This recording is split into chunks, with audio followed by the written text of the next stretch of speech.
আসসালামু আলাইকুম। সংবাদে আপনাদের সবাইকে স্বাগত জানাচ্ছি। আমি ফিরোজ তোহা। শুরুতেই সংবাদ শিরোনাম। বাংলাদেশের সর্বশেষ গুরুত্বপূর্ণ আপডেট সংবাদে আপনাকে স্বাগত। শুরুতেই সংবাদ শিরোনাম, এরপর বিস্তারিত। শুরুতেই জানিয়ে দিব, সারা দেশে বিএনপির নতুন কর্মসূচি শুরু হচ্ছে আজ। নিত্যপণ্যের দাম সহনীয় পর্যায়ে রাখা ও দ্রুত নির্বাচনী রোডম্যাপ ঘোষণাপত্র সহ নানা দাবিতে আজ থেকে কর্মসূচিতে নামছে বিএনপি। এরপর জানিয়ে দিব, চাঁদপুরে নিষিদ্ধ ঘোষিত ছাত্রলীগ নেতা কাকন গাজী গ্রেপ্তার। বৈষম্যবিরোধী ছাত্র জনতার আন্দোলনের সময় সরাসরি হামলায় জড়িত এবং একাধিক মামলার আসামি চাঁদপুর পৌর এলাকার ১৩ নম্বর ওয়ার্ড নিষিদ্ধ সংগঠন ছাত্রলীগ সভাপতি কাকন গাজীকে গ্রেপ্তার করেছে পুলিশ। এদিকে তৌহিদি জনতাকে হুমকি নয়, সতর্ক করছি উপদেষ্টা মাহফুজ। গত ১৫ বছর নিপীড়ন সহ্য করে এবং অভ্যুত্থানের ভূমিকা রেখে সব নাগরিকের মতোই আপনারা একটি জাতীয় সম্ভাবনা হাজির করেছেন। শুধু মব সংস্কৃতির কারণে তা ভুলুণ্ঠিত হচ্ছে। এক্ষেত্রে আপনাদের এই সম্ভাবনা রক্ষা করতে হবে। এদিকে জুলাই গণহত্যার মূল হোতারা চিহ্নিত। জাতিসংঘের ফ্যাক্ট ফাইন্ডিং মিশনের চূড়ান্ত প্রতিবেদনে জুলাই গণহত্যায় জড়িত মূল হোতাদের চিহ্নিত করা হয়েছে। এই রিপোর্টটি আজ বাংলাদেশ সময় বেলা ২:৩০টায় জেনেভায় অবস্থিত জাতিসংঘ কার্যালয় থেকে প্রকাশ করা হবে। এদিকে বুধবার দুপুর ১২টা পর্যন্ত শিক্ষকদের আলটিমেটাম। ২০২৩ সালের প্রাথমিক সরকারি শিক্ষক নিয়োগ বিজ্ঞপ্তিতে গত ৩১শে অক্টোবর তৃতীয় ধাপে ৬,৫৩১ জন চূড়ান্ত সুপারিশপ্রাপ্তদের নিয়োগ বাতিল করে হাইকোর্টের রায় প্রত্যাহারে বুধবার দুপুর ১২টা পর্যন্ত আলটিমেটাম দিয়েছে আন্দোলনরত সুপারিশপ্রাপ্তরা। মঙ্গলবার সন্ধ্যা ৬টায় রাজধানী শাহবাগ জাদুঘরের সামনে দিনব্যাপী অবস্থান কর্মসূচি শেষে সাংবাদিকদের ব্রিফকালে এ তথ্য জানান আন্দোলনকারীরা। এবং সর্বশেষ জানিয়ে দিব, অক্টোবরের মধ্যে জুলাই হত্যাকাণ্ডের ৩ থেকে ৪টি মামলার রায়। আইন উপদেষ্টা। জুলাই হত্যাকাণ্ডের এবং এর আগে গুম খুনের ঘটনায় আন্তর্জাতিক অপরাধ ট্রাইব্যুনালে হওয়া মামলাগুলোর মধ্যে ৩ থেকে ৪টি রায় অক্টোবরের মধ্যে পাওয়া যাবে বলে আশা প্রকাশ করেছে আইন বিচার ও সংসদ বিষয়ক উপদেষ্টা অধ্যাপক ডক্টর আসিফ নজরুল। এসব মামলায় সাবেক প্রধানমন্ত্রী শেখ হাসিনা, তার মন্ত্রিপরিষদ সদস্য, বিভিন্ন আইন শৃঙ্খলা বাহিনীর সদস্য ও আওয়ামী লীগ নেতাকর্মী সহ জড়িতদের আসামি করা হয়েছে। প্রিয় দর্শক, এতক্ষণ শুনছিলেন সংবাদ শিরোনাম, এরপর বিস্তারিত। তবে তার আগে বন্ধু, জানিয়ে দিন আপনি কোন স্থান থেকে আমাদের সংবাদটি দেখছেন এবং শুনছেন। জানিয়ে দিন এই সংবাদ সম্পর্কে আপনার মূল্যবান মতামত। আর বন্ধু, আপনি যদি আমাদের চ্যানেলে নতুন হয়ে থাকেন তাহলে ভিডিওটি দেখতে দেখতে চ্যানেলটি সাবস্ক্রাইব করে রাখুন, যাতে করে আমাদের পরবর্তী সংবাদগুলো সবার আগে আপনার কাছে পৌঁছে যায়। এবারে বিস্তারিত।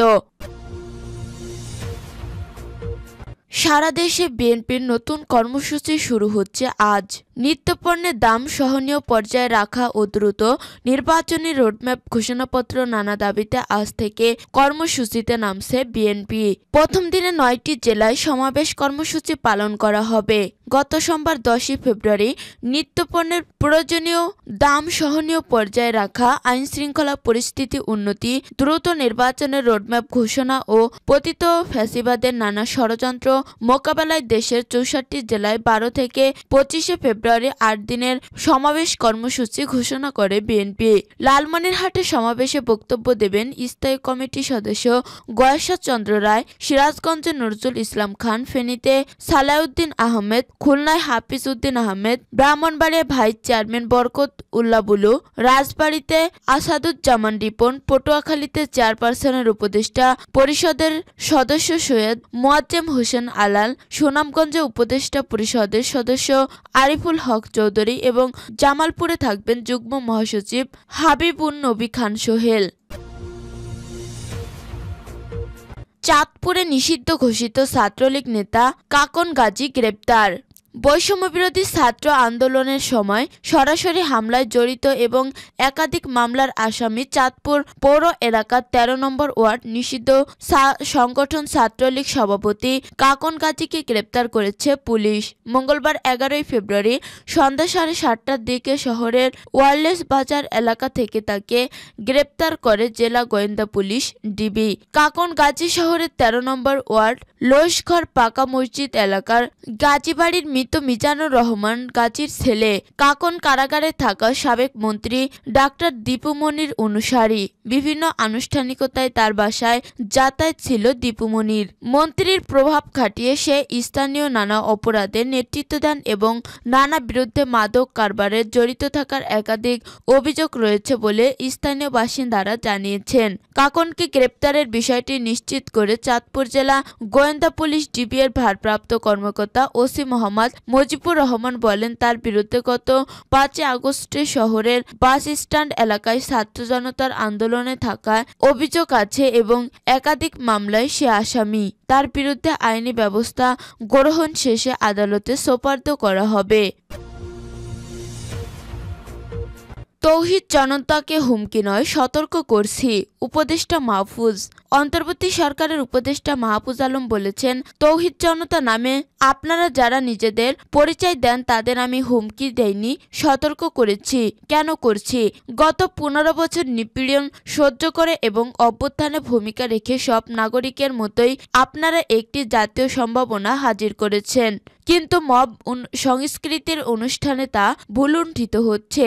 এক্ষেত্রে আপনাদেরই এই সম্ভাবনা রক্ষা করতে হবে। মঙ্গলবার ১১ ফেব্রুয়ারি রাতে নিজের ভেরিফাইড ফেসবুক আইডিতে তিনি এক পোস্টে একথা লিখেন। এ উপদেষ্টা আরও লিখেন, আমরা আপনাদের প্রতি ঘৃণা নেই, বরং বাংলাদেশের সব নাগরিকের মতো আপনাদের প্রতি দরদ আছে, আলেমদের প্রতি সম্মান আছে। আমি নিজে বিশ্বাসী মুসলিম হিসেবে তৌহিদবাদী, কিন্তু কেউ তৌহিদের নামে উগ্রতা দেখালে সেটার আসন্ন পরিণত সম্পর্কে সাবধান করাও দায়িত্বশীল ব্যক্তি হিসেবে আমরা কর্তব্য মনে করছি। মাহফুজ আলম লিখেন, বাংলাদেশ এখন স্থিতিশীলতা দরকার। বিপ্লবী জনতা আর খণ্ড খণ্ড মব আলাদা জিনিস। লক্ষ্যহীন উদ্দেশ্যবিহীন এই মব সংস্কৃতির কারণে উপকৃত হচ্ছে আমাদের শত্রুরা। রাষ্ট্রের অখণ্ডতা, নিরাপত্তা ও শৃঙ্খলা রক্ষাতে আমাদের কঠোর হতে হবে। তিনি আরো বলেন, এ কঠোরতার হুঁশিয়ারি অপরাধীদের জন্য যারা তৌহিদের কথা বলে নিপীড়ন করছে, নৈরাজ্য করছে। কিন্তু আগে যেভাবে ইসলাম ফেবিয়ায় আক্রান্ত হয়ে সাধারণ মুসলিম নিপীড়ন করা হতো, যার শিকার আমিও হয়েছি, তা কোনো মতেই আর পুনরাবৃত্তি হবে না।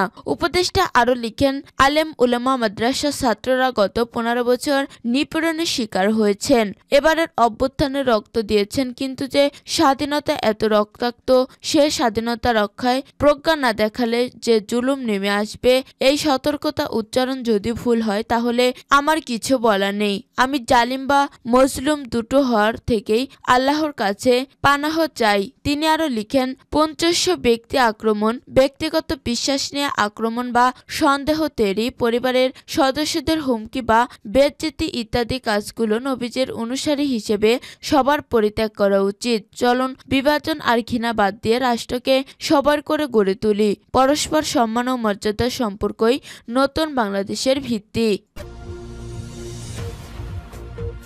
জুলাই গণহত্যার মূল হোতারা চিহ্নিত। জাতিসংঘের ফ্যাক্ট ফাইন্ডিং মিশনের চূড়ান্ত প্রতিবেদনে জুলাই গণহত্যায় জড়িত মূল হোতাদের চিহ্নিত করা হয়েছে। এই রিপোর্টটি আজ বাংলাদেশ সময় বেলা ২:৩০টায় জেনেভায় অবস্থিত জাতিসংঘ কার্যালয় থেকে প্রকাশ করা হবে।